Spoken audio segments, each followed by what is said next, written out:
Hello, ladies and gentlemen. Andy here with the Deplorable General, and today I wanted to talk to you about a couple of things that it doesn't seem like very many people are talking about, but I think are going to just completely shape what goes on with our country and in the world in a lot of different ways. And so we're going to look at a couple of articles. Let's first pop this article up here.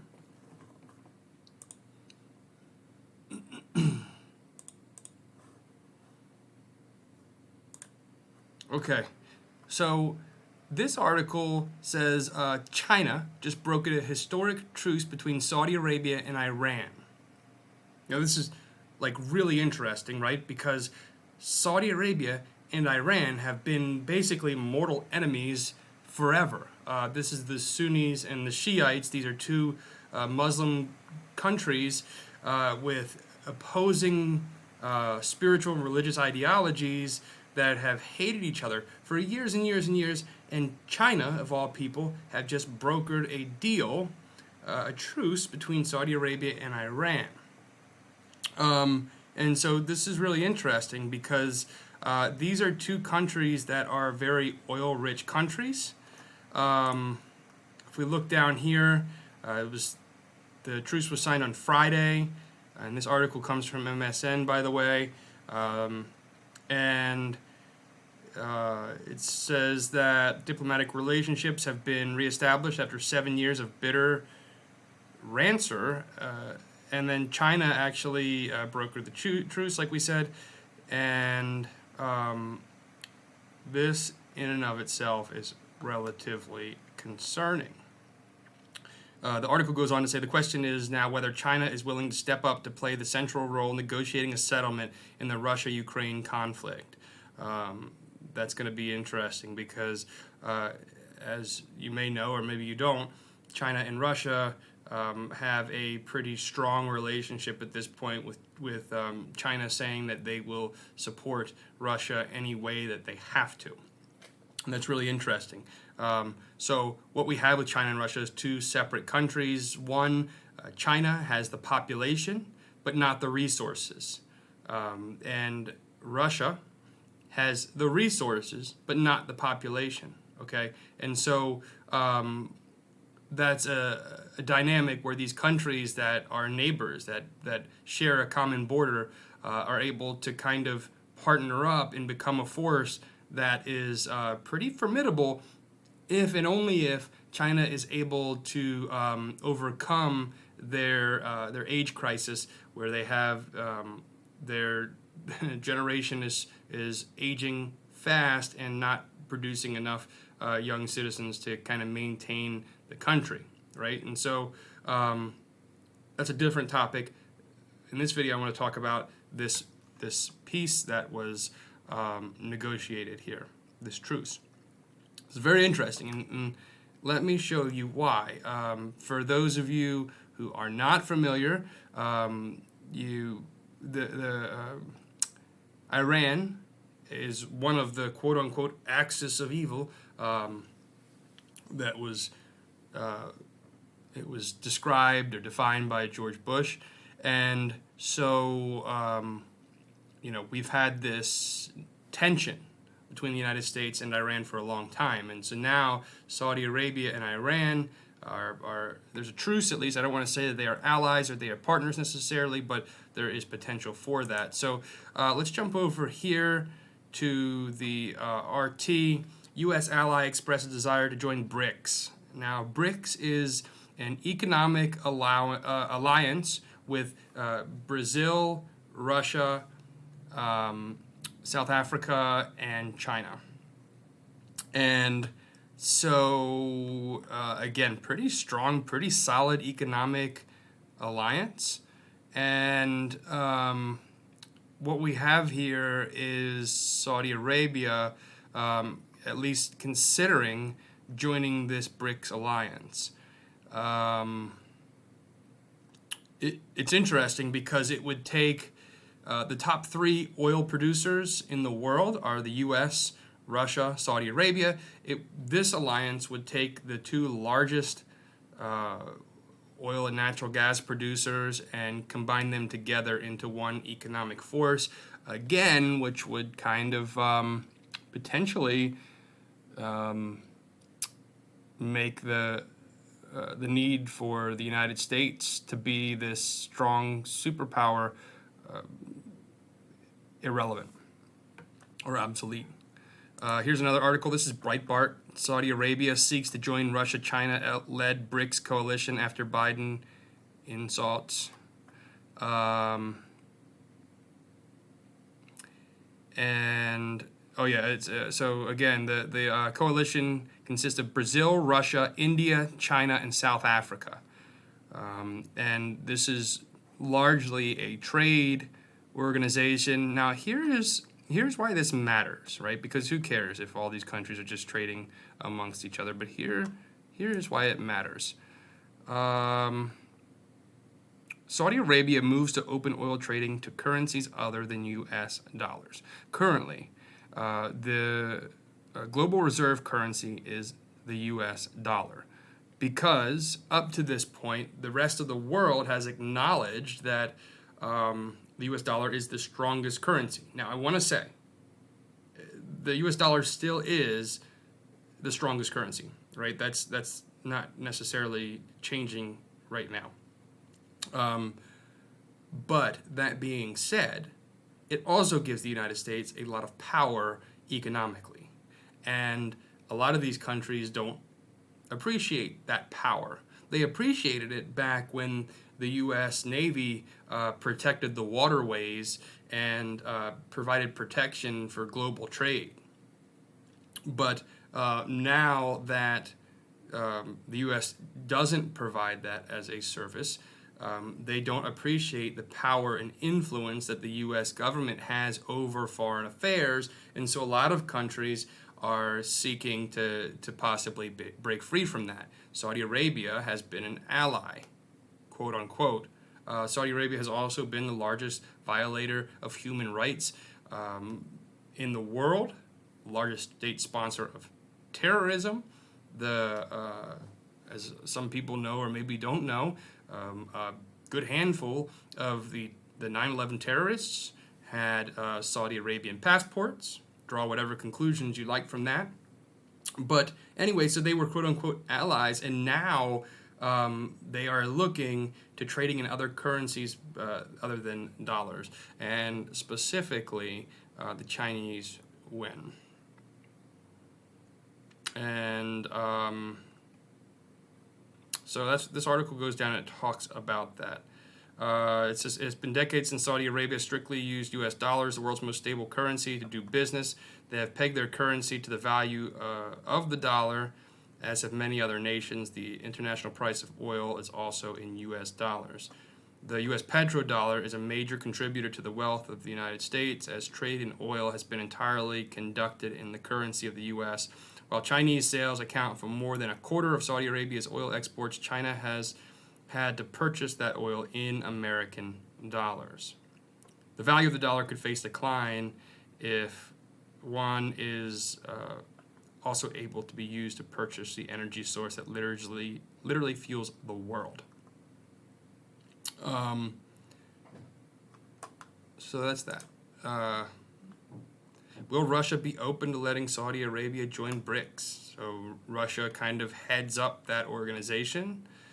And unless they are curious about Saudi Arabia's alliances, which I don't think they will. I think Saudi Arabia historically has done what best serves Saudi Arabia.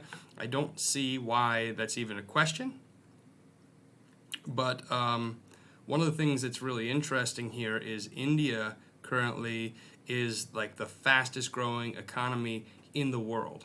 And because Russia has not been allowed to use U.S. banks because of sanctions, because of the conflict in Ukraine, they've been using the India economic system and the Indian banks to be able to do trade. And so that is a pretty strong and solid relationship. what I find interesting is that there's been historical conflicts between India and China over territory and things like that. It'll be interesting to see if they're willing to put that aside and for their economic. Here's the interesting thing about that, right? Is that China and India both have about 1.5 billion citizens. So we have two countries coming together that make up about a quarter of the world's entire population. And as you can imagine, that is a source in and of itself of immense power. Also, immense burden because you have to feed that population, right? But immense power because now you have a lot of bodies, a lot of people that can do stuff. So that then leads into this. Could the U.S. dollar lose its reserve currency status? So it talks about how it's been that way for a long time. In the years past, the denarii, ducat, guilder, and pound each took its turns as world's reserve currency. Today, the U.S. dollar. And then it's asking if the euro or the renminbi or yen will be the next. And so central banks hold fewer U.S. dollars than they did in 2004, and fewer international payments are being settled in dollars. And if the dollar were to eventually lose its reserve status, its exchange rate could fall, the U.S. interest rates could suffer, and U.S. equities and fixed income could potentially underperform. Now, that doesn't necessarily mean total collapse. What it means is that we have to figure out a new way to value our currency. Currently, our currency is largely dependent upon debt and our global reserve currency status. So, should we break away from that? Should a new currency gain global reserve currency status? Then we have to figure out a new way to base something new to base our currency on. It used to be the gold standard. They did away with the gold standard, and now it is based off of debt and GDP and a number of other aspects. And then this article, this is just on Investopedia. This was from March of last year. What would it take for the U.S. dollar to collapse? And it just talks about how currencies collapse, that we've seen it in Argentina, Hungary, Ukraine, Iceland, Venezuela, Zimbabwe, Germany. They've all experienced currency crisis since 1900. And the root of any collapse stems from the lack of faith in the stability or usefulness of money to serve as an effective store of value or medium of exchange. As soon as users stop believing in that currency, the currency is in trouble. And so that's the reason why I picked this article, is because it ties back. Right now, the value of our currency is based off of the global expectation or belief that there is value in our dollar. And clearly, that belief is wavering. And so, we can see here kind of the writing is on the wall. If these countries decide to step up and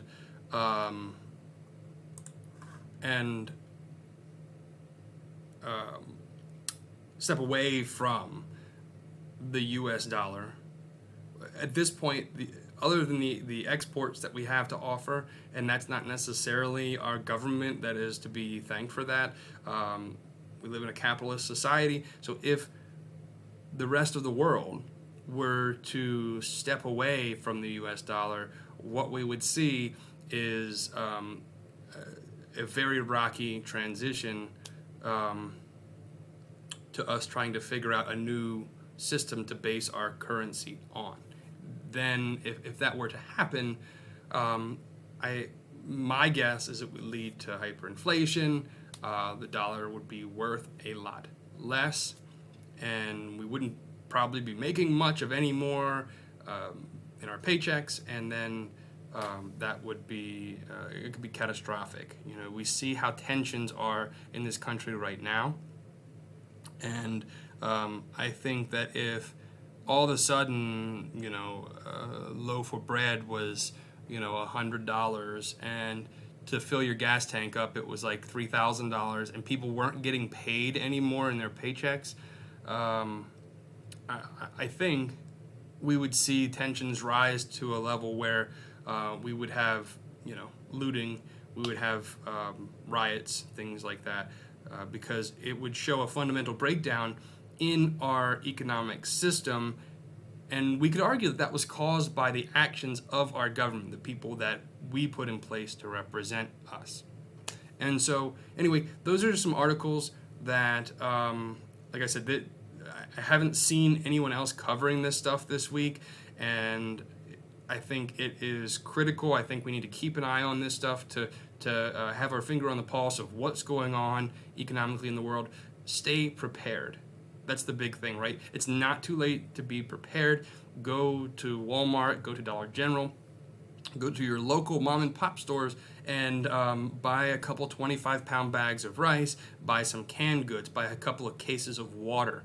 You want to try to have 3 months worth of food and water for you and your family. Start with 3 weeks. Okay, if you can try to get enough food and water for 3 weeks, that is the best place to start. But your goal is 3 months. Once you have 3 months, then your goal is to push back to have a year's worth. And but to be honest with you, most conflicts, 3 months worth of food store is going to get you through the winter. And if things do break down, 3 months is most likely going to be enough. So anyway, folks, hopefully I brought you some information here that you weren't aware of, and please do me a favor and like, share, and subscribe. I will be bringing more reports like this to you separate from our live show on Thursday nights, which is out of the York, Pennsylvania area. It's live local access. So if it's something that you're interested in, please, like I said, like, share, subscribe, and hit that bell notification for the new videos that come out. I will be trying to do at least one video like this every single week where I bring some pertinent news and current events that's going on separate from the current events that we share on the Thursday night show, but they might be related in some way, shape, or form. Anyway, thank you very much. I really appreciate you tuning in. Deplorable General, over now.